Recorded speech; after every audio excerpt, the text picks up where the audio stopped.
ಕೇಂದ್ರ ಸರ್ಕಾರದಿಂದ ಪ್ರಜಾಪ್ರಭುತ್ವದ ಕಗ್ಗೊಲೆಯಾಗಿದೆ.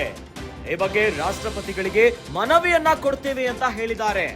ಕೇಂದ್ರದ ಷಡ್ಯಂತ್ರದ ವಿರುದ್ಧ ಸಂಘಟಿತವಾಗಿ ಹೋರಾಟ ಮಾಡಲಿಕ್ಕೆ ಸಿದ್ಧರಾಗಿದ್ದಾರೆ.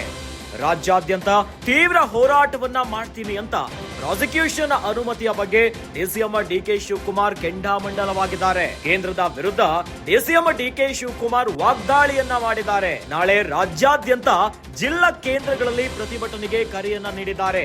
ಕೆಲವು ಕಿಡಿಗೇಡಿಗಳು ಕಲ್ಲು ಹೊಡೆಯುವ ಕೆಲಸ ಮಾಡ್ತಾರೆ, ಎಲ್ಲರಿಗೂ ಎಚ್ಚರದಿಂದ ಇರಲಿಕ್ಕೆ ಹೇಳಿದ್ದೇನೆ ಅಂತ ಡಿಸಿಎಂ ಹೇಳಿದ್ದಾರೆ. ಇನ್ನು ಶಾಂತಿಯುತವಾಗಿ ಪ್ರತಿಭಟನೆ ನಡೆಸಲು ಸೂಚನೆಯನ್ನ ಕೊಟ್ಟಿದ್ದಾರೆ. ಬೆಂಗಳೂರಿನಲ್ಲಿ ಡಿಸಿಎಂ ಡಿಕೆ ಶಿವಕುಮಾರ್ ಹೇಳಿಕೆಯನ್ನ ಕೊಟ್ಟಿದ್ದಾರೆ. ಸಿಎಂ ಸಿದ್ದರಾಮಯ್ಯ ಬೆನ್ನಿಗೆ ಬಂಡೆಯಂತೆ ನಿಂತಿದ್ದಾರೆ ಡಿಕೆಶಿ. ಹೆಜ್ಜೆ ಹೆಜ್ಜೆಗೂ ಸಿಎಂಗೆ ಶ್ರೀರಕ್ಷೆಯಾಗಿ ನಿಂತಿದ್ದಾರೆ ಡಿಸಿಎಂ ಡಿಕೆ ಶಿವಕುಮಾರ್. ರಾಜ್ಯಾದ್ಯಂತ ಸಂಘಟಿತ ಹೋರಾಟಕ್ಕೆ ಡಿಸಿಎಂ ಡಿಕೆ ಶಿವಕುಮಾರ್ ಕರೆಯನ್ನ ಕೊಟ್ಟಿದ್ದಾರೆ. ಸಿದ್ದರಾಮಯ್ಯ ವಿರುದ್ಧ ಪ್ರಾಸಿಕ್ಯೂಷನ್ಗೆ ಅನುಮತಿ ನೀಡುವ ವಿಚಾರವಾಗಿ ಈಗ ಡಿಸಿಎಂ ಡಿಕೆ ಶಿವಕುಮಾರ್ ರಾಜ್ಯಾದ್ಯಂತ ಸಂಘಟಿತ ಹೋರಾಟಕ್ಕೆ ಕರೆಯನ್ನ ಕೊಟ್ಟಿದ್ದಾರೆ. ಸಿಎಂ ಸಿದ್ದರಾಮಯ್ಯನವರ ಬೆನ್ನಿಗೆ ಬಂಡೆಯಂತೆ ನಿಂತು ಬಿಟ್ಟಿದ್ದಾರೆ ಡಿಸಿಎಂ ಡಿಕೆ ಶಿವಕುಮಾರ್. ಪ್ರತಿಯೊಂದು ಹೆಜ್ಜೆ ಹೆಜ್ಜೆಗೂ ಸಿಎಂಗೆ ಶ್ರೀರಕ್ಷಿಯಾಗಿ ನಿಂತಿದ್ದಾರೆ. ಇನ್ನು ಇದೇ ವೇಳೆ ಕೇಂದ್ರ ಸರ್ಕಾರದಿಂದ ಪ್ರಜಾಪ್ರಭುತ್ವದ ಕಗ್ಗೊಲೆ ಆಗ್ತಾ ಇದೆ. ಹೀಗಾಗಿ ರಾಷ್ಟ್ರಪತಿಗಳಿಗೆ ಮನವಿಯನ್ನ ಕೊಡ್ತೇವೆ. ಕೇಂದ್ರದ ಷಡ್ಯಂತ್ರದ ವಿರುದ್ಧ ಸಂಘಟಿತವಾಗಿ ಹೋರಾಟವನ್ನ ಮಾಡ್ತೀನಿ ಅಂತ ಹೇಳಿಕೆ ಕೊಟ್ಟಿದ್ದಾರೆ.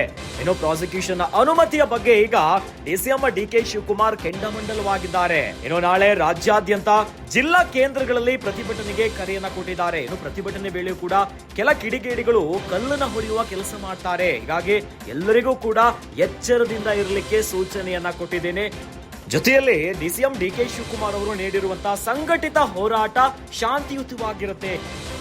ಬೆಂಗಳೂರಿನಲ್ಲಿ ಡಿಸಿಎಂ ಡಿಕೆ ಶಿವಕುಮಾರ್ ವಾಗ್ದಾಳಿಯನ್ನ ಮಾಡಿದ್ದಾರೆ. ಇವೆಲ್ಲವೂ ಕೂಡ ಕೇಂದ್ರದ ಷಡ್ಯಂತ್ರ ಅಂತ ಹೇಳ್ತಾ ರಾಜ್ಯಾದ್ಯಂತ ಸಂಘಟಿತ ಹೋರಾಟಕ್ಕೆ ಡಿಸಿಎಂ ಡಿಕೆ ಶಿವಕುಮಾರ್ ಕರೆಯನ್ನ ಕೊಟ್ಟಿದ್ದಾರೆ.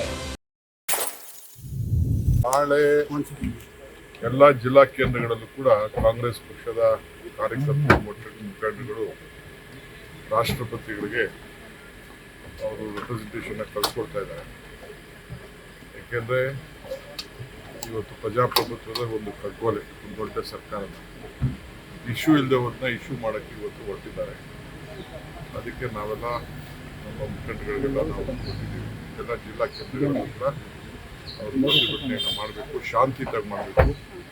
ಕೆಲವು ಕಿಡಿಗೇಡಿಗಳು ಅವರು ಬಂದು ಮಿಕ್ಸ್ ಮಾಡಿಕೊಂಡು ಕರಗಿ ಹೊಡೆಯೋದು, ಲಾಂಡ್ ಆರ್ಡರ್ ಟೇಕ್ ಮಾಡೋದು ಎಲ್ಲ ಮಾಡ್ತಾರೆ. ಅದಕ್ಕೆಲ್ಲ ಭಾಳ ಎಚ್ಚರಿಕೆಯಿಂದ ಇರಬೇಕು ಅಂತ ಹೇಳಿದ್ದೀವಿ. ಸೊ ನಮ್ಮದು ಯಾವಾಗಲೂ ಕೂಡ ಗಾಂಧಿ ತತ್ವ, ನಮ್ಮದು ಶಾಂತಿಯಿಂದ ನಮ್ಮ ಪ್ರತಿಭಟನೆಯನ್ನು ವ್ಯಕ್ತಪಡಿಸಿ ಈ ದೇಶಕ್ಕೆ ಒಂದು ದೊಡ್ಡ ಸಂದೇಶವನ್ನು ಕಳಿಸಬೇಕು ಅಂತ ನಾವು ತೀರ್ಮಾನ ಮಾಡಿದ್ದೀವಿ. ರಾಷ್ಟ್ರವ್ಯಾಪಿ ಪ್ರತಿಭಟನೆಗಳನ್ನು ಮಾಡೋದಕ್ಕೆ ಈಗಾಗಲೇ ಪ್ಲಾನ್ ಮಾಡ್ತಿದ್ದಾರೆ. ಎಐಸಿಸಿ ಕಡೆಯಿಂದ ಕೂಡ ಅದು ನನಗೆ ಗೊತ್ತಿಲ್ಲ. ನಾನು ಕರ್ನಾಟಕ ರಾಜ್ಯದ ಮಾತ್ರ ನಾನು ಮಾತಾಡ್ತೀನಿ. ಖಂಡಿತ ನಮ್ಮ ಎಐಸಿಸಿ ಪ್ರೆಸಿಡೆಂಟ್ಗೆ ನಾವು ಬ್ರೀಫ್ ಮಾಡಬೇಕು, ಏನಿದೆ ವಾಸ್ತವಾಂಶ ಅಂತ ಹೇಳಿ ಆ ಕೆಲಸನ ನಾವು ಮಾಡಿದ್ವಿ. ಗೇಟು ಭಾಳ ಚೆನ್ನಾಗಿ ಮಾಡಿದ್ದಾರೆ. ಅವ್ರಿಗೆಲ್ಲ ಕರೆಸಿ ನಾವೆಲ್ಲ ಮುಂದಕ್ಕೆ ಅವ್ರಿಗೆ ಗೌರವ ಕೊಡಬೇಕು ನಾವು ಮಾಡ್ತೀವಿ. ಐ ಥಿಂಕ್ BJP ಅವ್ರಿಗೆ ಉತ್ತರ ದಳದವರು BJP ಅವರು ಏನೇನು ಕಾಮೆಂಟ್ ಮಾಡ್ತಾ ಇದ್ರಲ್ಲ ಅದಕ್ಕೆ ಉತ್ತರ, ಟೀಕೆಗಳು ಸಾಯ್ತದೆ, ಕೆಲಸಗಳು ಉಳಿತದೆ. ಇದಕ್ಕೆ ಈ ಗೇಟೇ ಸಾಕ್ಷಿ. ಏನೇನು ಕಾರಜೋಳ ಏನು ಮಾತಾಡಿದ್ರು, ಅಶೋಕ್ ಏನು ಮಾತಾಡಿದ್ರು, ಬೊಮ್ಮಾಯಿ ಏನು ಮಾತಾಡಿದ್ರು, ವಿಜೇಂದ್ರ ಏನು ಮಾತಾಡಿದ್ರು, ಬೇರೆ ಬೇರೆ ಕುಮಾರಸ್ವಾಮಿ ಏನು ಮಾತಾಡಿದ್ರು ಎಲ್ಲ ನೀವೆಲ್ಲ ಗಮನಿಸಿದ್ದೀರಿ. ಆದರೆ ಆ ಟೀಕೆಗಳೆಲ್ಲ ಸತ್ತೋಗ್ಬಿಡ್ತು, ನಮ್ಮ ಕೆಲಸ ಮಾತ್ರ ಉಳಿತು.